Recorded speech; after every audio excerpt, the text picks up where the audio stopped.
Bonjour. Vous allez bien? Parfaitement. Et vous? Très bien, très très bien. Alors un petit bonjour à Red Lenslear, Oui. j'espère que je le prononce bien. Qui se Ça nomme y est, Juliette. on a enfin lu, on va enfin envoyer, voilà le retour.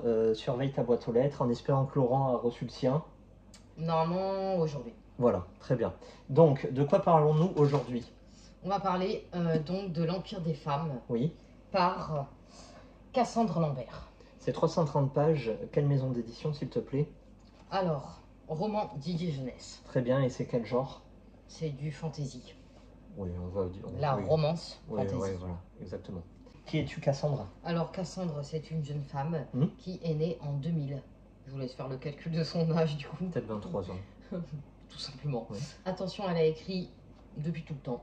Ah, oui. Et surtout à l'adolescence, elle passait des nuits blanches à écrire. Ah. Et c'est comme ça qu'est venu son tout premier roman, Antidote mortel.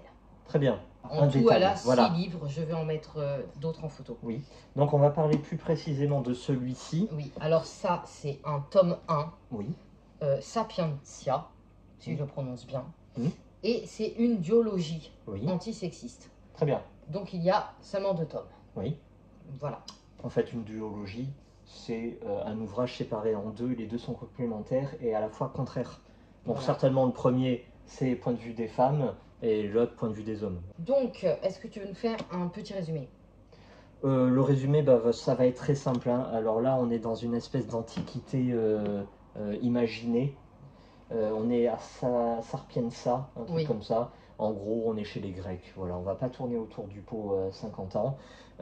Tout le pouvoir est donné aux femmes, c'est donc le matriarcat à 100%. Les hommes sont des esclaves et on va suivre le devenir d'une jeune femme qui arrive à ses 18 ans et qui va devoir se trouver un homme, un reproducteur au sein de tous les esclaves qui vont se battre pour toutes les jeunes femmes.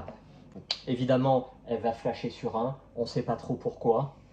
Évidemment, l'esclave va flasher sur elle, on ne sait pas pourquoi. Donc, pour pas trop spoiler, il faut surtout se mettre ça dans l'idée. Le pouvoir, c'est les femmes, l'esclavage, c'est les hommes. Voilà. Donc là, c'est comme si elle avait voulu inverser pour mieux dénoncer.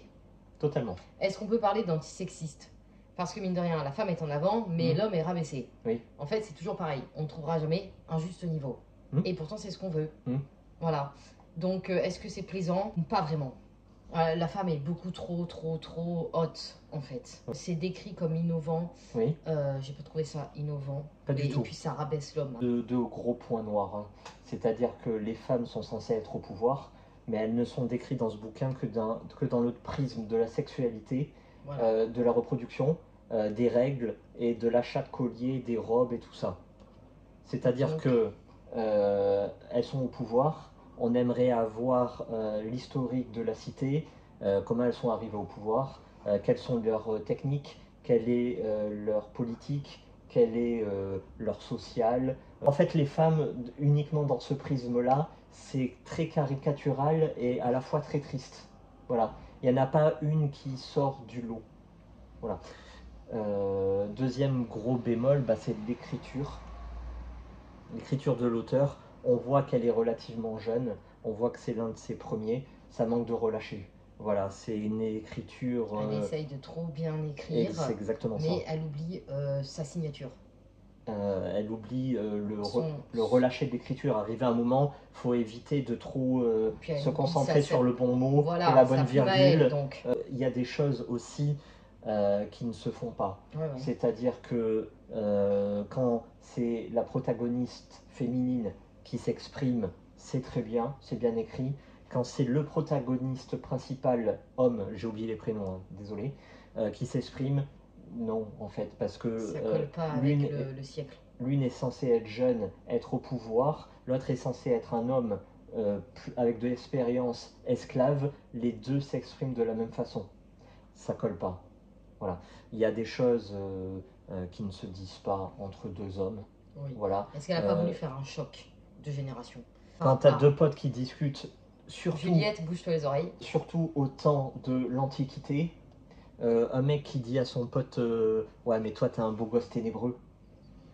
Non, ça n'existe pas, ça ne se fait pas, ça ne se dit pas, c'est pas concevable pour cette époque-là. Non, c'est fait pour la new romance, ce langage, on va pas chercher plus loin. Voilà, puis même ça n'existe pas. Voilà, moi j'ai jamais dit ça à mon pote. Voilà, non, c'est vrai. Bon, c'est parsemé de petites erreurs.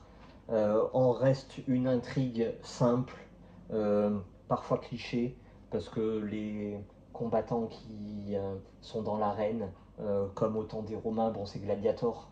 Voilà. Est-ce qu'on a vraiment besoin de revivre Gladiator? Non.